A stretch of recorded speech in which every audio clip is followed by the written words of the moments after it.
Hello and welcome to Cheshire Audio. Now it's time for the Rega Elex Mk4 review. I've already done the walk round of it. I've sort of done the unboxing and showing the sort of features and circuitry and all that sort of thing. So I'm not going to sort of cover the same ground. I'll attempt to put a little link underneath so you can just go straight to that. All I wanted to talk about today really was because basically I've got it out of run it in and it's kind of stabilised. I've formed an opinion of it now. Because you can't really do that when they're straight out of the box, because they sound a bit lumpy and all this sort of thing. It takes a while for everything just to sort of settle down. And I know some people don't agree with that, but it is a thing.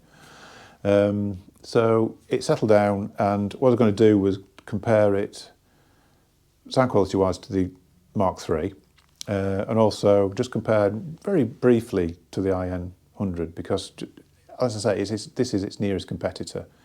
There's not a lot else out there, I don't think, that's in the same sort of league as either of these two. There are other options, but there tends to be a bit of a sort of love-hate thing going on with a lot of them, like things like Cyrus and Audiolab, Roxanne, which I do, don't suit everybody really. Whereas I think there's an inherent sort of musicality to the Rega and to the Atoll actually that you can't really not like them. They pull you into the music and you start listening to the performance and not the hi-fi with these two, and they're both quite special in that sort of respect really. So anyway, let's get back to the Rega, because this is the main subject of it really, is this better or worse than the Mk3? Because I was actually very worried. And I expressed my worry when they went from the old illicit to the new illicit, because they've decided to start adding DACs to the amplifiers internally, which I don't agree with. And it kind of goes against the ethos of Rega to me. Why would you start adding complexity into things? Because it was always less is more with Rega. On the other hand, I can kind of see why they're doing it, because I think it's opening up more avenues for people. A lot of people are using streaming now. A lot of people, like I do actually, funnily enough, put the TV through, because you only got optical. And it does work really well. So it just gives an extra sort of, you know. And what they said to me was, well, we'll only do it if we can actually make the amplifier sound at least either better or at least just as good as it was before, but still add the DAC in. And they do seem to have achieved that. I was worried about the illicit. The illicit actually ended up being substantially better, the new version, although there were a sort of few flaws with the design, I thought, but they overcame those, plus added the DAC. So I was never totally sure whether it had been 3 steps forward and 1 step back, whether the DAC had taken away a big chunk, but they'd improved it so much that you didn't notice. The LX, on the other hand, has always been very balanced, there's nothing that you could really criticise it for. Possibly a little bit closed in sometimes, a little bit soft, very, very fractionally, if you're really going to be fussy about it. So adding a DAC, is that going to really mess things up? I was worried actually, because I think this is kind of the gem of the range. The LX has always been the best value, I think, really, because it gives you so much more than the Brio for not a lot more, really. But it's substantially cheaper than the illicit, which is now wonderful, by the way, and the Athos, which is wonderful, but it's a lot cheaper. It's a much lower price point.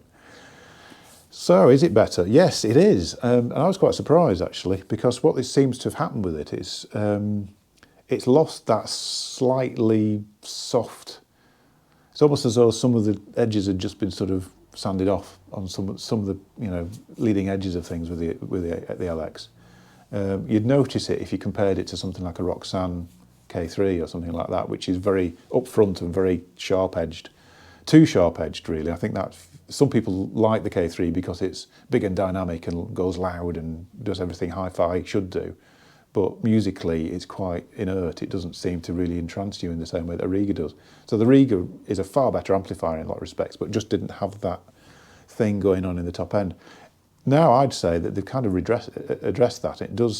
It sounds a lot more linear at the top end. It sounds definitely clean and clearer, I think. Thankfully, the mid-band, which has always been the main thing on the LX, hasn't been harmed, hasn't been altered. It's still nice and open and natural. Seems to be possibly a little bit more dynamic. Not totally sure if that's just me expecting it, but it seems to have a little bit more get up and go about it. I think power-wise, it's not really changed. It's still about 70 watts, which is it's a totally irrelevant figure. It does have very, very good sort of current capability, which is why they always sound very good at lower levels. These, you don't need to turn them up because of the amount of current it's got. It's always going to drive the speakers well, even at low levels. You don't have to get it screaming before it's actually got enough current to keep a grip of the speakers. And that's always been a Rega thing. And Atoll, the Atoll's, probably that's the reason the Atoll has that same sort of musicality, really, that it's got that kind of drive. More so, actually, the Atoll, really. So yeah, we've added 2 digital inputs, but we don't seem to have taken away anything. If anything, it's improved. So really pleased about that. I think it's going to go from strength to strength. It's gone up in price, obviously. What it hasn't done is gone up in price by as much as the value of the DAC, because the DAC apparently is the same circuit that they used in their off-board DAC, which finished about 2-3 years ago, might be more now actually. It was priced even then at £500-600. So it's got what would probably now be a £700 or £800 DAC internally. Price has gone up by 150, but actually things are going up anyway. So I think they've almost absorbed it. I don't think you're really paying a massive premium just to have that built-in DAC, really. And the Rega DAC was a formidable thing, actually. I remember when it came out, which is a long time ago, actually, when you think about it. It was a shoebox size of a Brio.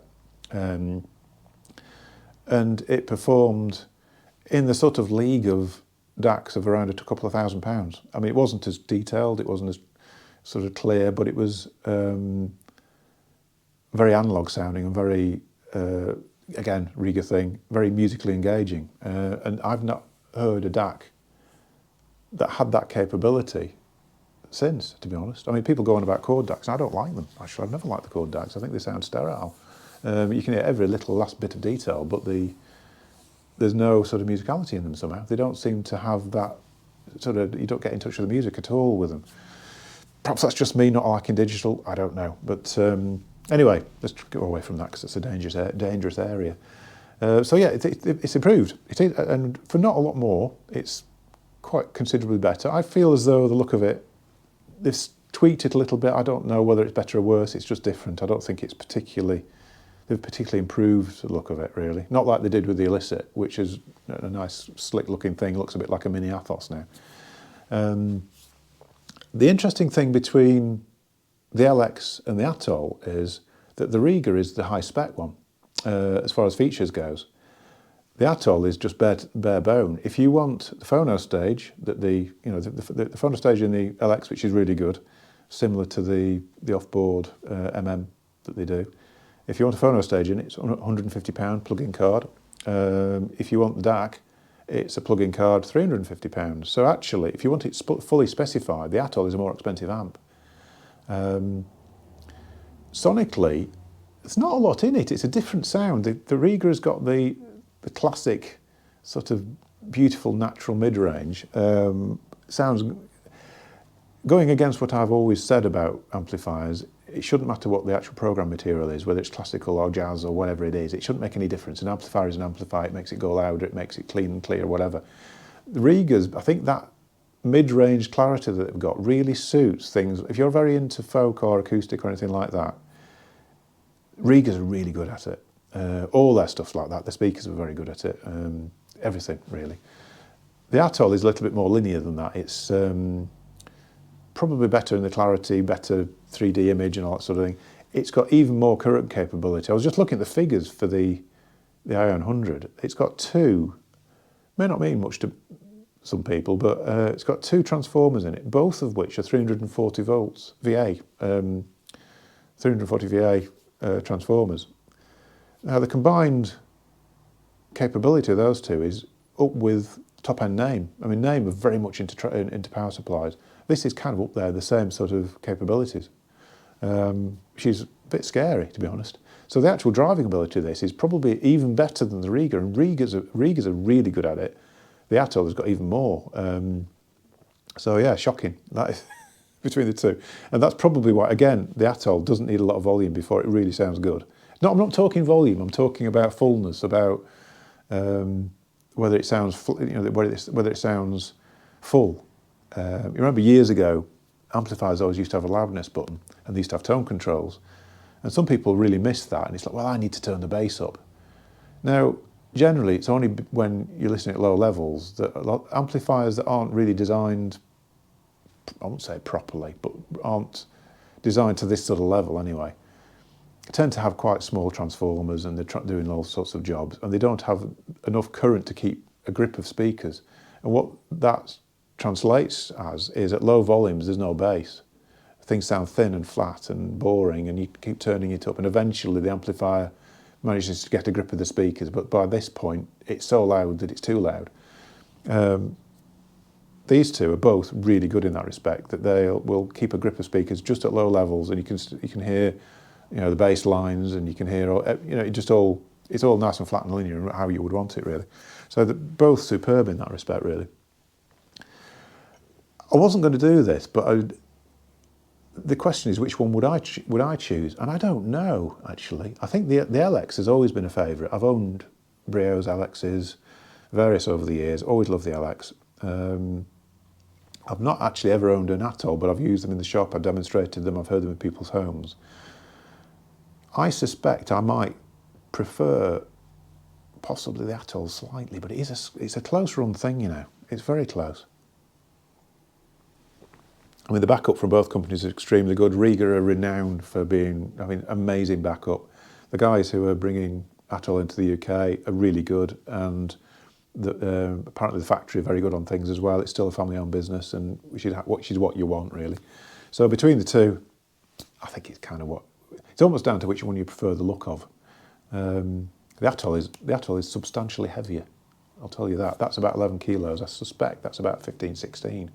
I actually had a chap who ordered one of these, then somehow found out how heavy it was, and then backed off because he said, I do have back problems, so I'm not sure that that's going to be good for me, that one, because it's so heavy. I'm going to be struggling with it.